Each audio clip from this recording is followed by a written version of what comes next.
In the desolate junkyard, things spiral out of control for Walter White.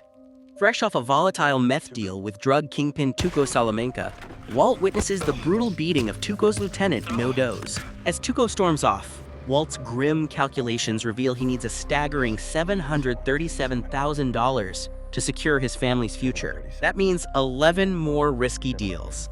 Suddenly, Tuco explodes back on the scene, demanding Walt save the dying No-Doze. When he's gone, Tuco callously leaves No-Doze's corpse to rot in the junkyard, a chilling display of his ruthlessness. Back home, Walt's internal turmoil explodes in a disturbing sexual assault on his wife, Skyler. His actions leave her shaken, and his son, Walter Jr., misinterprets the situation. Meanwhile, Jesse, fueled by paranoia, acquires a handgun, convinced that Tuco is an imminent threat. Walt, ever the pragmatist, knows a direct confrontation is suicide. Elsewhere, domestic tensions rise as Skyler refuses to talk to her sister Marie.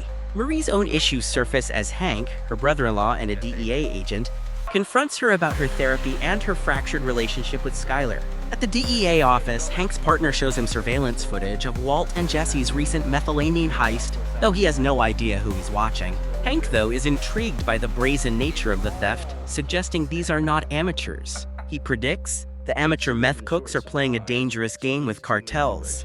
Fear grips Walt when he notices an unknown SUV parked near his home, and he spends a sleepless night on edge. Jesse, desperate for protection, urges Walt to buy a gun.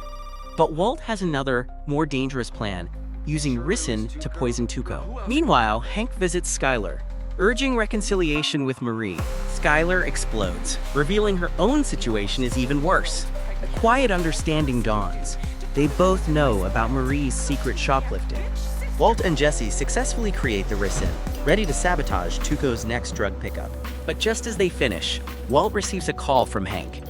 He's at a crime scene. Hank apologizes for upsetting Skyler, and Walt offers forgiveness. The crime scene is the junkyard. Gonzo, Tuco's other henchman, has died in a botched attempt to move No-Doze's body. Walt and Jesse realize Tuco is now killing his own men. Hank calls Walt later with photos of the two dead men, but later realizes they were victims of an accident in the junkyard, not murder. Walt, however, is completely freaked out. As he tries to avoid Skyler's questions, his world shatters. He gets a call, steps outside to find Jesse at gunpoint. The menacing figure of Tuco Salamanca forces Walt into the car with them, sealing their fate in a terrifying, unknown direction.